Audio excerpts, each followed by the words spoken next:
Salam, hər vaxtınız xeyir olsun dəyərli izləyicilərim. Bugünkü videomda sizin üçün 90-cı illərin ən ləzzətli və sadə, ağızda əriyib gedən quş südü tortunu hazırlayacağım. Mütləq videonun sonundakı izləyin, sizlər də hazırlayın. Bilirəm ki, 100% bəyənəcəksiniz. Əvvəlcə bişmiş krem hazırlayırıq. Tortumuzun kremi adi klassik bişmiş kremdir.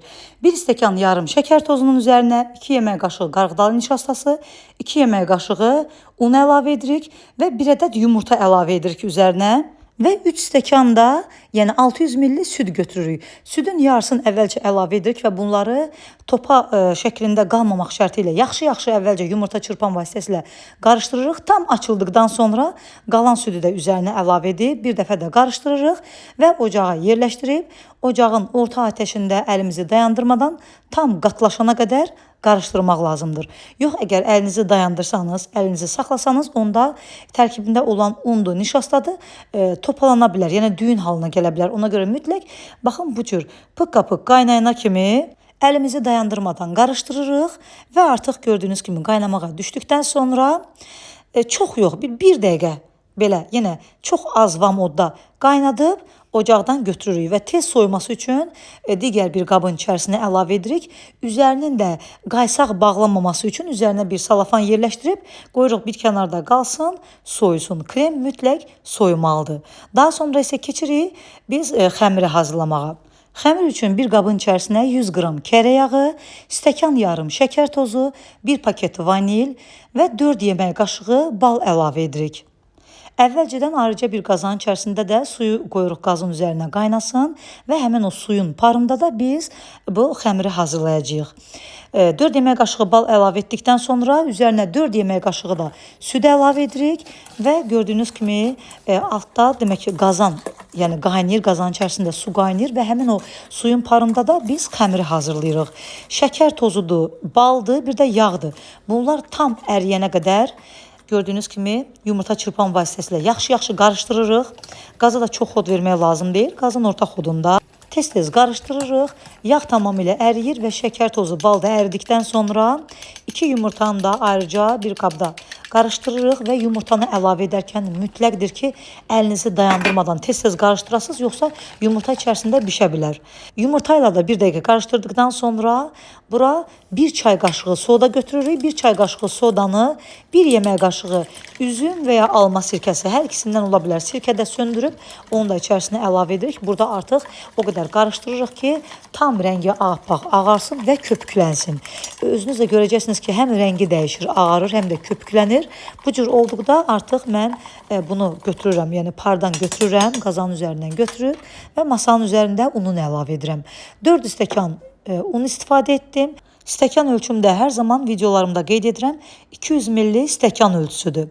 Əvvəlcə demək olar ki, unun 3 stəkan yarımını əlavə edirəm. Onu da bir dəfə yox, hissə-hissə az-az əlavə edirəm və gördüyünüz kimi silikon qaşıq vasitəsilə qarışdırıram.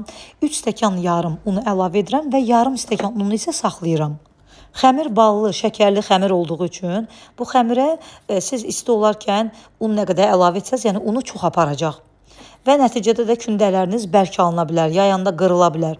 Ona görə mən 3 stəkan yarım unu əvvəlcədən əlavə edirəm, hissə-hissə qarışdırıram, yarım stəkan unu isə saxlayıram. 3 stəkan yarım unu əlavə etdikdən sonra xəmiri ki tam qarışdırıram, üzərinə bir çay dəsmalı və ya bir qapaq örtə bilərsiniz. Mən qapaqla örtürəm qabın ağzını və xəmirin tam soymasını gözləyirəm. Soyuducuda yox, sadəcə ev temperaturunda xəmirin soymasını gözləyirəm.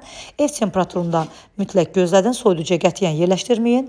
Xəmir tam soyduqdan sonra artıq o qalan yarım stəkan unu da masanın üzərinə əlavə edirəm və qabda bu soyumuş xəmiri, ballı xəmiri əlavə edirəm içərisinə və xəmiri toparlayıb kündələyirəm. Xəmir soyduğuna görə 4 stəkandan artıq un aparmadı. Amma qaynar halda siz un əlavə etsəniz, artıq un əlavə etmiş olacaqsınız və nəticədə də xəmiriniz bərk alına bilər. Qalan yarım stəkan unu da əlavə edərək xəmiri yoğururam. Daha sonra isə eyni bərabərdə olmaqla xəmiri kündələdikdən sonra da gözləməyə ehtiyac yoxdur. Birbaşa yayıb bir-bir bişiririk.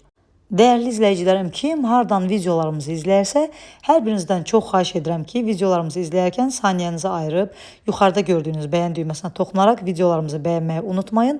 Əgər bəyənirsinizsə, yaxınlarınızla da paylaşın. Siz də kanalımızda olan videolarımızı paylaşmaqla, videolarımızın çox insanların qarşısına çıxmaqda bizə yardımcı olursunuz. Kanalımızın böyüməsində bizə dəstək olan hər kəsdən Allah razı olsun. Allah Taala hər kəsin ürəyinə görə versin. Xəmiri 8 hissəyə böldüm. Kündələdikdən sonra başlayıram bir-bir yaymağa. İstəsəniz dairəvi formada da yaya bilərsiniz. Dairəvi formada yaysanız 28 sm ölçüdə yaya bilərsiniz. Mən düzbucaqlı formada yaydım və gördüyünüz kimi bu demək silikon yayma süfrəsinin üzərində yaydım. Yəni yağlı kağız əvəzi gedir bu. Siz də yağlı kağız üzərində yaya bilərsiniz. Yəni yağlı kağız üzərində yaydıqda çox rahat olur. Mən də gördüyünüz kimi elə birbaşa yağlı kağız olmadığına görə yağlı kağızı əvəz edən silikon yayma süfrəsinin üzərində yaydım. Elə birbaşa da bunun üzərində də bişirdim. Mənim yaydığım bu demək ölçü eni 25 santimetrdir, uzunluğu isə 32 santimetrdir. Yəni 25-in 32-yə olan ölçüdə xəmiri yaydım. Kənarlarının düz olmağına görə kənar hissələri də kəsib çıxardıram. Hər dəfəsində də bu kənar hissələrdən kəsib çıxartdıqlarımı onları da kündə halına gətirirəm. Sonda həmin o kənardan kəsdiyim xəmirlərdən də bir kündə düzəltdim və onu da tortun orta hissəsinə yerləşdirdim. Yəni ümumilikdə mən 8 kündə bölmüşdüm. Kənarlardan kəsən xəmirləri də birləşdirib bir kündə düzəltdim və bu tortu 9 kündədən hazırladım. İkisini yayıram, 2-2 yayıram və başlayıram artıq bişirməyə. Çox tez bişirlər. Hər bir yuxa demək olar ki 2-3 dəqiqə müddətində bişib hazır olur. Ballı, şirin yuxa olduğuna görə, həm də mən çox incə yaydığıma görə çox tez bişdilər. Yəni sobaya yerləşdirən kimi mütləq yanında olun ki, tez bişir. Nəzarət edin, tez çıxardırsınız, digərini yerləşdirirsiniz. 2-2 bu cür yaydım sonadək, bu üsulla hamısını bişirdim. Sizlərdə də bu cür silikon yayma süfrə yoxdursa, siz yağlı kağızın üzərində yayıb bişirə bilərsiniz. Mən konveksiya rejimində 180 dərəcədə bişirdim. Sizdə kiçik adi sobalar olsa 190-200 dərəcə arasında bişirə bilərsiniz. Baxın, asan olsun deyə birbaşa elə silikon süfrəni yerləşdirirəm soba listinin arxa hissəsinə. Yəni bu cür çox asan olur. Gördüyünüz kimi sobaya yerləşdirdikdən 1-2 dəqiqə sonra baxıram ki, artıq qızarıb və götürürəm. Kündələri yayanda mütləq çalışın, biraz bol undan istifadə edin. Yuxalar soyuduqda bərkiyir. Buna görə qətiyyən narahat olmayın. Kremlədikdən sonra 1-2 saat qalandan sonra baxacaqsınız ki, yumşaq pambıq kimi olub. Yuxaları bişirdikdən sonra 250 qram ev temperaturunda olan kərə yağı mikserlə tam ağrana qədər qarışdırırıq. Və bu müddətdə də bişmiş kremimiz tam soyumalıdır. Mütləq tam soyumuş halda istifadə etmək lazımdır. Kərə yağının rəngi ağappaq ağardıqdan sonra krem halına gəldikdən sonra içərisinə əvvəlcə 2 yemək qaşığı bişmiş kremdən əlavə edirik və mikserlə yenidən qarışdırmağa davam edirik. Bir paketdə vanil əlavə etdim.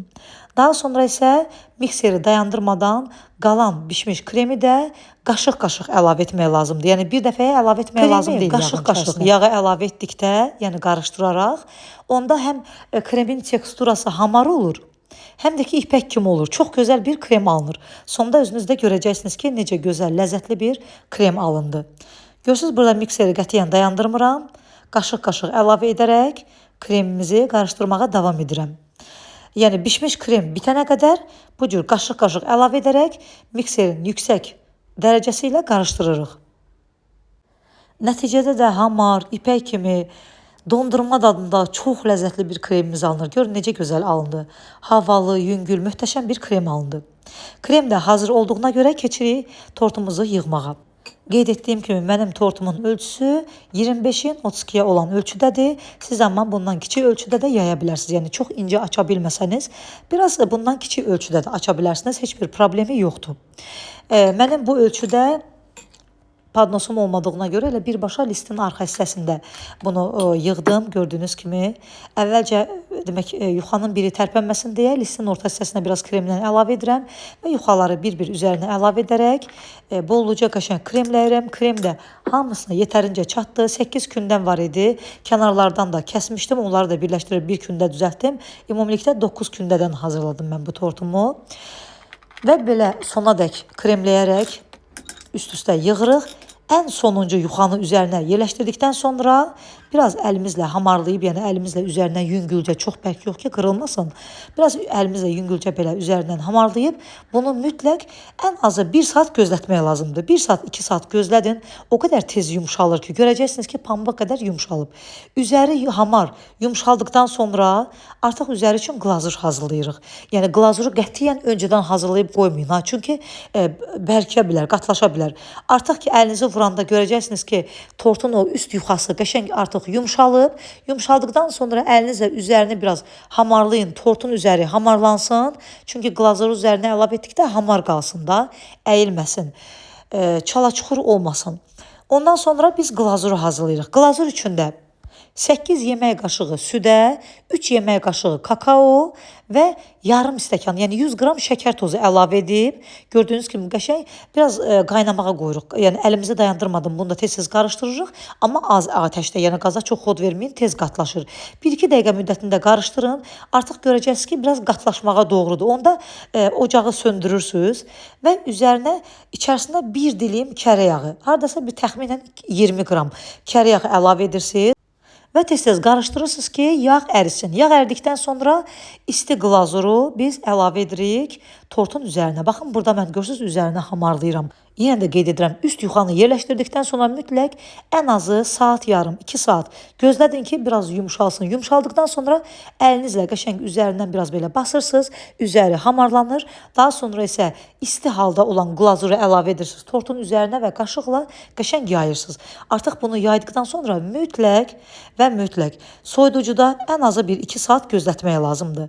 2 saat gözlədin, hətta gözəl doğranması üçün buzluğa da yerləşdirə bilərsiniz. Amma buzluğa ən sonda yerləşdirin. Soyuducunun aşağı gözündə 1-2 saat gözlədin. Daha sonra isə rahat, yəni kəsilməyinə görə ki, bu üst glazur yayılmasın kəsiləndə, onu bir buzluqda da biraz gözlədə bilərsiniz, 1,5 saat. Daha sonra isə kəsin, nuş edin. İnanın ki, ağızda əriyib gedən pambıq kimi, lokum kimi yumşaq, çox ləzzətli bir tort alınır.